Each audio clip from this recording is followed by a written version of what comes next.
Halo teman-teman semua, perkenalkan saya Nesya Salsabila.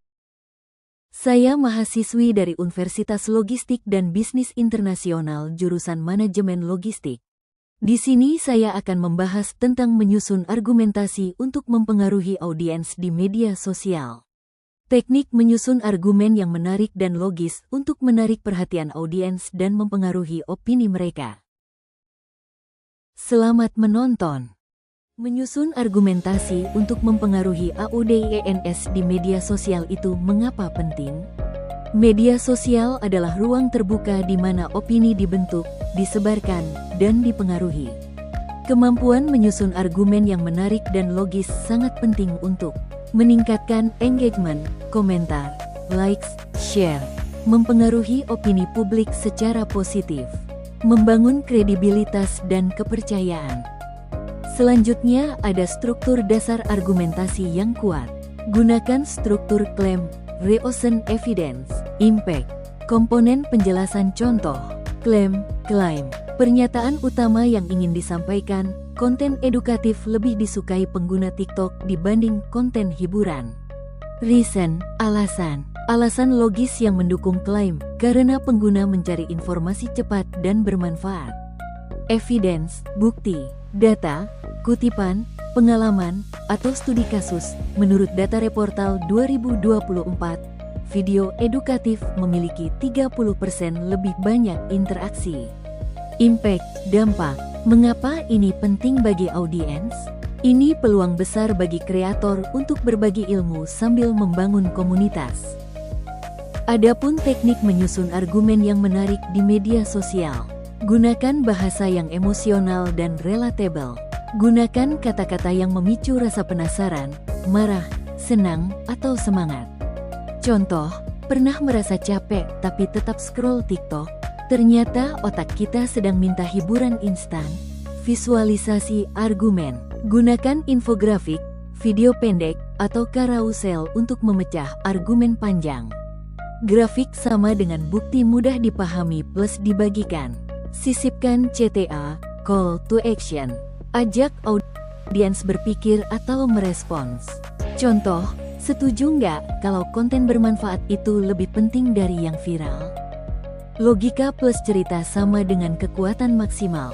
Gabungkan fakta dengan storytelling agar argumen lebih kuat dan menyentuh emosi. Fakta, 80% pengguna IG aktif membuka story setiap hari. Cerita, bayangkan kamu bisa menyampaikan pesan lewat satu story yang ditonton 5.000 orang dalam 24 jam. Selanjutnya, kesalahan yang harus dihindari. Argumen tanpa data terlihat asal-asalan. Mengandalkan emosi saja tidak meyakinkan. Terlalu panjang membosankan di media sosial.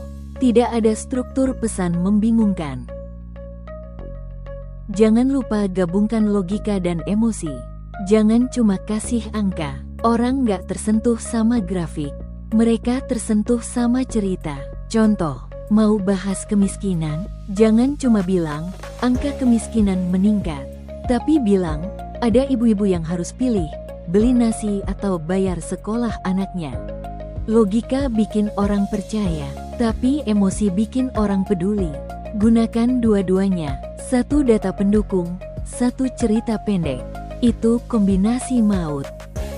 Kamu juga bisa dengan mulai dengan hook yang kuat. Kalimat pembuka itu segalanya di media sosial. Ingat, audiens kamu lagi scroll ratusan konten. Kalau pembuka kamu datar, langsung skip. Coba mulai dengan pertanyaan memicu rasa ingin tahu, data mengejutkan, opini tajam, cerita pribadi. Contoh hook. Scroll TikTok 30 menit sehari bisa bikin kamu lupa siapa diri kamu. Kamu nggak harus pintar buat sukses. Tapi kamu harus bisa ngomong, gue pernah diremehkan cuma karena logat daerah. Tapi itu berubah. Hook yang bagus bikin orang bilang, ini gue banget, atau serius? Gue pengen tahu kelanjutannya. Terakhir, format penulisan argumen yang efektif di caption, post. Setiap platform punya karakteristik berbeda, tapi secara umum, format ini bisa digunakan di hampir semua jenis konten. Struktur caption 4P. Problem, Tarik perhatian dengan masalah yang relatable. Promise, janjikan solusi atau jawaban menarik. Proof, berikan data, kutipan, atau contoh nyata. Push, ajak audiens berinteraksi. CTA, contoh, banyak orang ngeluh gak produktif, padahal udah bangun pagi. Masalahnya bukan di waktu bangun, tapi di caramu mengatur energi. Riset dari Harvard bilang, waktu paling fokus justru ada di 2 jam pertama setelah bangun tidur. Pernah ngerasa kayak gitu? Tulis di kolom komentar.